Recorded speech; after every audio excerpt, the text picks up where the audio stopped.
बिस्मिल्लाहिर्रहमानिर्रहीम, अस्सलाम वालेकुम। मैं हूं मोहम्मद जुनैद हलीम। नाज़रीन, उम्मीद है आप सब खैरियत से होंगे। नाज़रीन, पूरी दुनिया चीख चीख कर यह कह रही है कि पाक भारत जंग के अंदर जीत पाकिस्तान की हुई थी, लेकिन अगर कोई नहीं मान रहा तो वो भाजपा सरकार है और इसके अलावा उनका गोदी मीडिया है।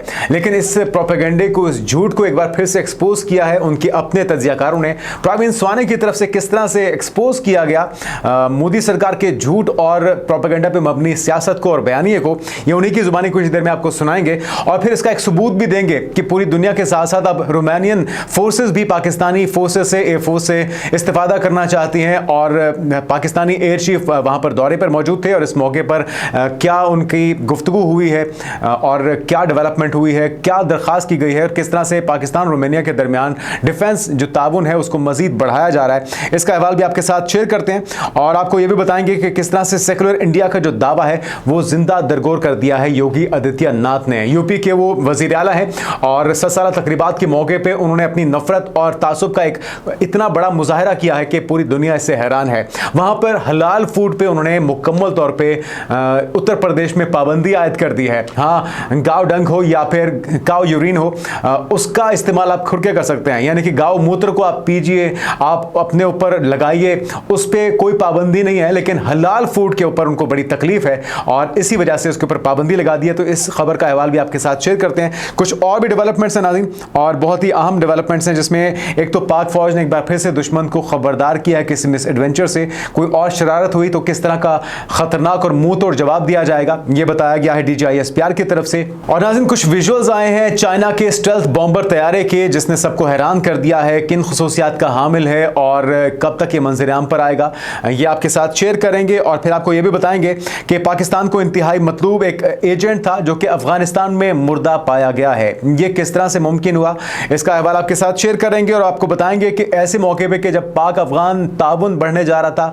सीज फायर हो चुका है, अमन मुआहदे पे अमल दरामद के लिए कोशिशें जारी हैं दोनों तरफ से, ऐसे में पाकिस्तान के मुखालिफ समझे जाने वाले ज़ल्मे खलीलजाद पहुंचे हैं काबुल में और उनका ये दौरा जो है उसकी टाइमिंग बहुत अहम है। क्या एजेंडा है, क्या मकासद हैं और किस चीज़ पे हमें ख़ासतौर पे गहरी नज़र रखनी होगी, क्योंकि पहले भी अपने मुतनाज़ बयानात और अपने तशवीशनाक हरकतों की वजह से पहले ही अपने आप को कंट्रोवर्शियल बना चुके हैं। तो इस बार क्या मकसद और क्या एजेंडा लेके वो पहुंचे हैं, इसका हवाला आपके साथ शेयर करते हैं। और फिर आपको बताएंगे कि इजरायली पार्लियामेंट ने मकबूजा मगरबी किनारे को जम करने का जो गैर कानूनी बिल था उसे अपनी पार्लियामेंट में मंजूर करवा लिया है, जिसपे अमरीकी वज़ीर ख़ारजा मार्को रूबियो की तरफ से भी खदशात का इजहार किया जा रहा है कि अगर इस पर अमल दरामद होता है तो वो गज़ा अमन मुआहदे के लिए इंतहाई नुकसानदेह हो सकता है। और साथ में जो एक बैनुल-अक़वामी फोर्स है जिसने गज़ा में अमन को यकीनी बनाना है, उसके अंदर हम देख रहे हैं बरतानिया के फोर्सेस तो पहुंच चुकी हैं इजराइल में, कुछ और ममालिक भी हैं जो कि अपनी फोर्सेस डिप्लॉय करने जा रहे हैं। किस तरह से ये सारा अमल मुकम्मल होगा, ये तमाम खबरें आपके साथ शेयर करते हैं, जिसमें सबसे पहले आपको वो सबूत दिखाते हैं जिसमें उनके अपने तज्जियाकार, जिस तरह से प्रवीण स्वाने एक्सपोज कर रहे हैं मोदी सरकार के झूठ को, प्रोपेगेंडे को, और वो क्या बता रहे हैं कि किस तरह से पूरी दुनिया एक्सपोज कर रही है इस झूठ को जो कि वो अपनी आवाम से बोल रहे हैं मोदी सरकार। क्या कहना है प्रवीण स्वाने का, उन्हीं की जुबानी सुनिए। तो मुझे बताइए प्रवीण जी, कौन जीता भारत और पाकिस्तान के बीच? ये छोटी मोटी जंग हुई या झड़प हुई, कोई भी आप नाम ले दीजिए इसको टेक्निकल, इसमें जीता कौन? देखिए, वो तो दुनिया ने फैसला किया है। पाकिस्तान की मिलिट्री प्रोफाइल बढ़ गई है, पाकिस्तान की जियोपॉलिटिकल प्रोफाइल बढ़ गई है। उसी के अगर ये ऑपरेशन सिंदूर नहीं होता तो पाकिस्तान और सऊदी अरेबिया का डिफेंस एग्रीमेंट नहीं होता, और ये नहीं होता तो डोनाल्ड ट्रंप जो फील्ड मार्शल आसिम मुनीर है उनको लंच के लिए नहीं बुलाते। वो इसलिए बुलाया क्योंकि उन्होंने कहा कि ये जो है ये हमें समझाए कि मिडिल ईस्ट में क्या होता है, ईरान क्या कर रहा है। कहने का मतलब ये है कि दुनिया ने ये तय किया है कि पाकिस्तान ने इसमें अच्छा काम किया है। तो क्या ये प्रोपेगेंडा जीता इनका या इन्होंने जंग जीती? क्या जीता, प्रोपेगेंडा या जंग? देखिए, जंग तो हुई ही नहीं है, जो 4 दिन का काम हुआ है, जंग 4 दिन में खत्म नहीं हो जाएगी हिंदुस्तान। हाँ जी, देखिए सबसे इंपॉर्टेंट बात क्या होती है, वो एयर वॉर होती है, और वो इसलिए होती है कि हिंदुस्तान पाकिस्तान की जो है, हम दोनों नेबर्स हैं, यहाँ एयर का रोल बहुत बड़ा होगा। और जो एयरफोर्स होती है उसका जो मेन काम होता है वो होता है एयर सुपीरियोरिटी, उसको हम बोलते हैं कि एयर टू एयर एंगेजमेंट। तो वो पहली ही 6-7 की रात को हमने देखा कि air to air engagement Pakistan air force ने करी, और अगले दिन उन्होंने इंटरनेशनल प्रेस को बुला के ब्रीफिंग भी दी। हम तो अभी तक उसकी बात ही नहीं करना चाहते हैं। हमारे प्रधानमंत्री ने एक बार भी इस पर कोई प्रेस कॉन्फ्रेंस नहीं की, इस पर कोई बातचीत नहीं की। नहीं, हम हमारे किसी भी अफसर ने इसके बारे में बातचीत नहीं करना चाहते। हम खुल के, वो कुछ टिप्पणियां आती रहती हैं, जैसे CDS ने सिंगापुर में बोल दिया हाँ हमारे कुछ रफाल गिरे थे, फिर वो एक और है हमारे नेवल एडवाइजर इंडोनेशिया में, उन्होंने बोल दिया कुछ जहाज गिरे थे। पर एयरफोर्स चीफ ने जब बात करी, हमारे एयरफोर्स चीफ ने, उन्होंने कुछ भी नहीं बोला इसके बारे में। फिर वो बहुत सारी किताबें आ गई हैं मार्केट में कि ऑपरेशन सिंदूर में हमने ये किया, एयर वॉर की बात ही नहीं करते। देखिए, जहां तक दुनिया का ताल्लुक है और दुनिया में जो मिलिट्री लीडर्स हैं वो एयर वॉर को अहमियत देते हैं। और और दुनिया ये क्योंकि समझ रही और दुनिया ये समझ रही है कि ये जंग पाकिस्तान जीत गया है। मतलब अगर तथ्यों को भी थोड़ा किनारे रखें तो कम से कम दुनिया को ये कन्विंस करने में पाकिस्तान कामयाब हुआ है। देखिए, पाकिस्तान ने 16 सितंबर को उनके जनरल खालिद हैं, जो एक बहुत बड़े अफसर हैं, उनके होते थे, अब रिटायर हो गए हैं, अभी है वो एडवाइजर नेशनल कमांड अथॉरिटी के, जो न्यूक्लियर वेपन्स में डील करती है। जनरल खालिद ने एक प्रेस कॉन्फ्रेंस करी इस्लामाबाद में 16 सितंबर को, और उसमें उन्होंने कहा कि 4 रफाल हमने गिराए हैं 6-7 की रात को, और रफाल के नंबर भी दे दिए।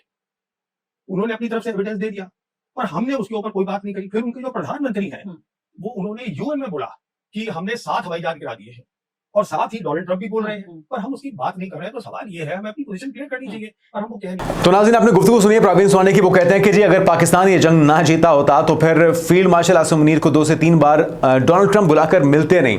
साथ में पाकिस्तान का दिफाई मुआहिदा सऊदी अरब के साथ ना होता, और पूरी दुनिया जो है उसकी तरफ देख रही है, इस मुआहिदे की तरफ, और पाकिस्तान की कुव्वत में, पाकिस्तान के इज्जत, मकाम और मर्तबे में जिस तरह से इजाफा हुआ है, और जिस तरह से पाकिस्तान ने सबूत दिए हैं, पाकिस्तान के ऑफिशियल्स की तरफ से पूरी टाइमलाइन पेश की गई है, राफेल के टेल नंबर्स दिए गए हैं, सबूत दिए गए, लेकिन अगर उसके जवाब में देखा जाए भारतीय फोर्सेस को, उनके एयर चीफ को, उनके ऑफिशियल्स को, तो वो किसी भी सवाल का जवाब देने से कासिर हैं। हाँ, सिर्फ बड़खे मार रहे हैं, झूठ बोल रहे हैं, अपने अवाम को धोखे में रख रहे हैं, और उनकी आंखों पे वो पट्टी बना रहे हैं जो कि बाकी सारी दुनिया को तो दिख रहा है हकीकत क्या है, लेकिन अगर नहीं दिख रहा तो सिर्फ अंधभक्तों को और नरेंद्र मोदी की सरकार को नहीं दिख रहा। बाकी उनके अपने तज्जियाकार जो समझ बूझ रखते हैं, वो चीख चीख कर पूरी दुनिया की तरह बता रहे हैं कि पाक भारत जंग के अंदर जीत पाकिस्तान की हुई थी, और उसकी सलाहियतों के एतराफ़ में नाज़रीन जो डेवलपमेंट है वो भी हम देख रहे हैं। बहुत सी फोर्सेस हैं, पाकिस्तान के J-17 थंडर खरीदना चाहती है, पाकिस्तान के इस्तेमाल में लाए जाने वाले J-10C खरीदे जा रहे हैं, और साथ में पाकिस्तान की एयरफोर्स से सीखना चाहते हैं। इस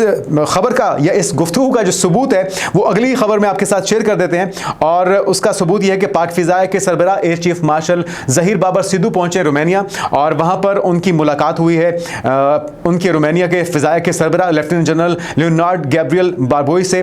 और इस दौरे का मकसद दोनों फिजाई अफवाज के दरमियान दो तरफा दिफाई ताल्लुकात को मजबूत बनाना है और ताउन को नए इम्कानात की तलाश करना है। साथ में एयर चीफ के साथ जो उनकी मुलाकात हुई, जिसमें मुश्तरका फिजाई मशकों, तबादले प्रोग्राम्स और रोमानिया की फिजाई और ज़मीनी अमले की तरबियत समेत ऑपरेशनल ताउन के फ़रोग पर बातचीत इसमें हुई है। साथ में भारतीय जारियत के खिलाफ हालिया कामयाबी में पाकिस्तानी एयरफोर्स के पेशेवराना जो मयार था उसकी तारीफ की गई है रोमानिया के एयर चीफ की तरफ से, और उन्होंने एयर चीफ की बसीरत अफरोज़ क़यादत में मकामी सतह पर दिफाई सनत की तरक्की और खुद इन्हिसारी के इक़दाम को भी सराहा है।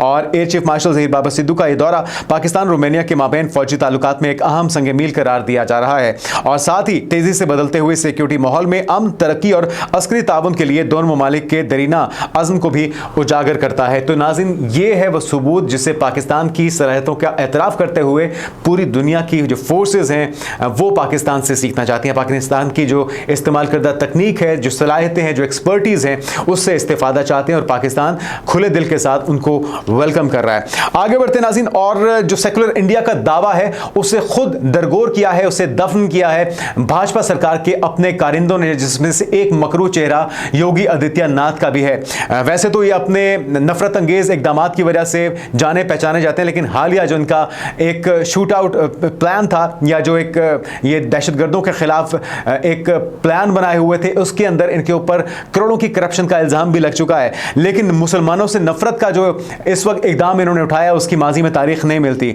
हलाल फूड के ऊपर मुकम्मल तौर पर पाबंदी लगा दी गई है उत्तर प्रदेश में। खबर क्या आपके साथ शेयर कर देते हैं। योगी आदित्यनाथ ने नाज़रीन हाल ही में गोरखपुर में आरएसएस की 7 साला तकरीबात के दौरान नफरत अंगेज खिताब करते हुए कहा है कि उत्तर प्रदेश में हलाल सर्टिफाइड मसनूआत की फरोख्त पर पाबंदी का ऐलान किया जाता है, और उनके मुताबिक हलाल मसनूआत के मुनाफे का इस्तेमाल जो है वो मजहब की तब्दीली, जहाद और दहशतगर्द सरगर्मियों में किया जाता है। गाँव मूत्र इनको पिला दीजिए, उस पर इनको कोई एतराज नहीं है। मुस्लिम खवातीन कहीं नमाज पढ़ती हैं तो उसको भी पवित्र किया जाता है गाँव मूत्र के साथ। ये उसे पीने में आर महसूस नहीं करते, उसे अपनी आंखों में डालने में आर महसूस नहीं करते, और इनको तकलीफ होती है तो हलाल फूड से होती है, जो कि साइंस इस चीज़ को साबित कर देती है कि जो हलाल फूड है वही हिफ्ज़ाने सेहत के उसूलों के ऐन मुताबिक है। और अगर आप मीट का इस्तेमाल करते हैं, किसी भी और प्रोडक्ट का इस्तेमाल करते हैं, अगर वो हलाल सूरत में है या हलाल फूड है, तो उसके फ़वाइद तिब्बी लिहाज से भी, मेडिकल के लिहाज से भी, हाइजीन के लिहाज से, हर लिहाज से आपको पहुंचेंगे, लेकिन इनको तकलीफ होती है तो सिर्फ हलाल फूड से होती है। अच्छा, योगी आदित्यनाथ ने मुसलमानों के खिलाफ हर्जा सराई करते हुए सियासी तौर पे कहा है कि सियासी इस्लाम ने भारत को टुकड़े टुकड़े करने और आबादी का तवाजुन बदलने की कोशिश की है।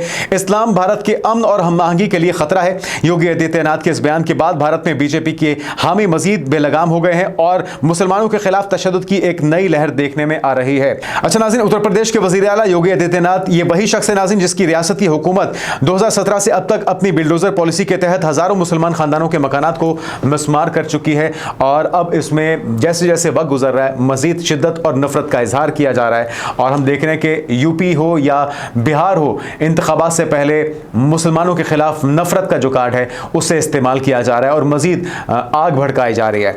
आगे बढ़ते हैं, पाकिस्तान की तरफ से अफवाज पाकिस्तान की तरफ से मजीद वार्निंग्स दी गई हैं। पाक फौज ने दुश्मन को दोबारा किसी एडवेंचर से खबरदार किया है। पाक फौज के तर्जुमान है लेफ्टिनेंट जनरल अहमद शरीफ चौधरी, जिन्होंने कहा है कि पाकिस्तान ने अफगानिस्तान में ख्वारिज की मौजूदगी के खिलाफ मौसर इकदाम किए हैं और आइंदा भी पाक फौज हर दुश्मन की जाहिरियत के खिलाफ सीसा पिलाई दीवार साबित होगी।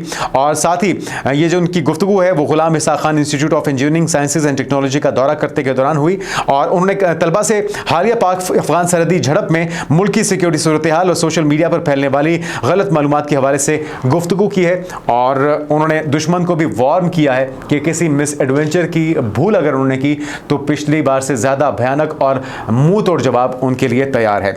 आगे बढ़ते नाज़रीन, और चाइना के स्टेल्थ बमबार तैयारी की इस वक्त धूम है। उसकी एक शानदार प्रवास है जिसने इस वक्त वावेला मचा रखा है उनके दुश्मनों के अंदर। अच्छा, चीनी मीडिया का रिपोर्ट कर रहा है नाज़रीन, वो भी सुन लीजिए। ये बड़ा स्टेल्थ ट्विंक्ड काइट ड्रोन है जिसे गैर रस्मी तौर पर GJX कहा जा रहा है और इसी ड्रोन की वीडियो हाल ही में चीनी सोशल मीडिया पर भी वायरल हुई है। और इसकी नाज़रीन तफसीलात अगर आपके साथ शेयर करें तो मलान बेस पर मौजूद तैयारी के परों का फैलाव जो है, विंग स्पैन तकरीबन 42 मीटर था। इसके साइज के बगैर पायलट स्टेल्थ तैयारों में इसे बहुत कम देखा गया है। चीनी मीडिया के मुताबिक ये साइज अमेरिका के स्ट्रेटेजिक बमबार तैयारी यानी कि B-21 रेडर के बराबर है और ये चीन का इससे मुशाबे तैयारी के हतमी मराहिल में पहुंच चुका है। कुछ अस्करी माहिरीन का इसमें ख्याल ये भी है कि ये एक बड़ा बगैर पायलट जंगी ड्रोन है जो जारहाना कार्रवाइयों के लिए तैयार किया गया है, जबकि दीगर का ख्याल है कि एक बगैर पायलट के स्टेल्थ बमबार तैयारा है। और अब देखना यह है कि चाइना के ऑफिशियल्स की तरफ से हुकूमती सतह पे इससे मुतल्लिक क्या बयान सामने आता है, क्या तफसीलात सामने आती हैं। बहरहाल इसकी जो तरबियती प्रवास है नाज़रीन उसने सस्पेंस क्रिएट कर दिया। उस पर मुख्तलिफ माहिरीन जो हैं अपने ख्यालात का, अपनी आरा का इजहार कर रहे हैं।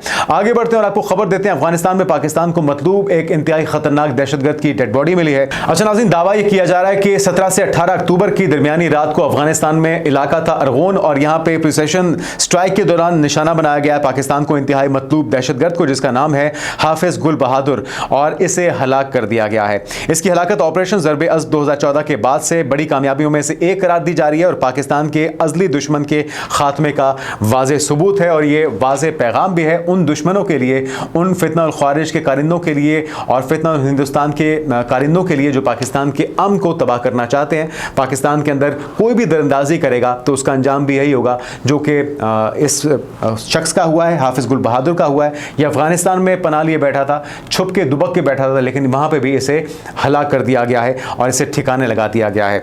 तो ये बड़ा ही वाज़ेह पैगाम है पाकिस्तान के दुश्मनों के लिए। आगे बढ़ते नाज़रीन, और ज़ल्मे खलीलज़ाद पहुंचे हैं काबुल। टाइमिंग बड़ी इंपॉर्टेंट है और एक ऐसे वक्त में जब पाकिस्तान ये कोशिश कर रहा है कि चीज़ों को नॉर्मलाइज किया जाए, अफगानिस्तान की तरफ से, उनकी तालिबान रजीम की तरफ से होने वाली दरअंदाजियों के बावजूद बिलाखिर मामला सुलझने की तरफ जा रहे थे, लेकिन एंट्री हुई है ज़ल्मे खलीलज़ाद की। अच्छा, ये टाइमिंग बड़ी इंपॉर्टेंट है और इसकी जो मुमकिन तौर पर वजूहात सामने आ रही हैं, एक तो ये कि तालिबान को कहा है कि किसी भी सूरत में तहरीक तालिबान TTP को छेड़ना नहीं है। जो मुमकिनात में से जो मुख्तलिफ खबरें सामने आ रही हैं, एक तो ये कि TTP के खिलाफ पाकिस्तान ने कहा कि फौरी एक्शन होने चाहिए तालिबान हुकूमत की तरफ से, अफगान तालिबान की तरफ से। तो मुमकिन तौर पे ज़ल्मे खलीलज़ाद ने अफगान तालिबान को इस तरह के इकदाम से रोक दिया होगा। साथ में जो आप मज़ीद तफसीलात आ रही हैं, अगला सेशन होना है इस्तांबुल में यानी कि टर्की के अंदर हफ्ते को, और उसके अंदर यकीन दहानियाँ होनी थी जो तालिबान की तरफ से पाकिस्तान को करवाई जानी थी, पाकिस्तान की तरफ से मुसद्दिका ठिकानों की तफसीलात बताई जानी थी कि जी यहाँ पर हमें इतलात हैं, हमारे पास इंफॉर्मेशन है इंटेलिजेंस की कि यहाँ पर हाइड आउट्स हैं दहशतगर्दों की जो पाकिस्तान में कार्रवाई करके TTP के कारिंदे वहाँ छुप कर बैठे हुए हैं। तो ये सारी पेशरफ्त होने से पहले ज़ल्मे खलीलज़ाद का वहाँ पर पहुँचना इस चीज़ की निशानदही है कि दाल में कुछ काला है। और बुनियादी तौर पर जो भारत का एजेंडा है कि पाकिस्तान के अंदर अमन नहीं आने देना, अफगानिस्तान को अपने मकसद के लिए इस्तेमाल करना है। हम देख रहे हैं कि दोबारा से भारतीय एम्बेसी भी खोल दी गई है अफगानिस्तान के अंदर अगर उन्हें चंद डॉलर दिए जा रहे हैं, चंद एम्बुलेंसेज दी जा रही हैं, चंद आटे की बोरियां दी जा रही हैं और उसके एवज अपने मकसद के लिए इस्तेमाल किया जा रहा है, तो ज़ुल्म खलीलज़ाद इस चीज़ को मेक श्योर करने आए हैं कि पाकिस्तान को कोई यकीन दहानी नहीं करवानी, टीटीपी के खिलाफ कोई एक्शन नहीं लेना और आपने इस टेंशन को एस्केलेट करते रहना है, इस आग को भड़काए रखना है। तो अगर ऐसा कोई मामला मजीद भड़कता है, अगर दोबारा से कोई टेंशन क्रिएट होती है, तो समझ आएगा कि इसके पीछे ज़ुल्म खलीलज़ाद हैं। अच्छा, जाते जाते नाज़रीन गज़ा की अपडेट्स आपके साथ शेयर करते हैं। इसराइली पार्लियामेंट ने मकबूजा मगरबी किनारे को इसराइल में ज़म करने के गैर कानूनी बिल की पहले मरहले में मंजूरी दे दी है।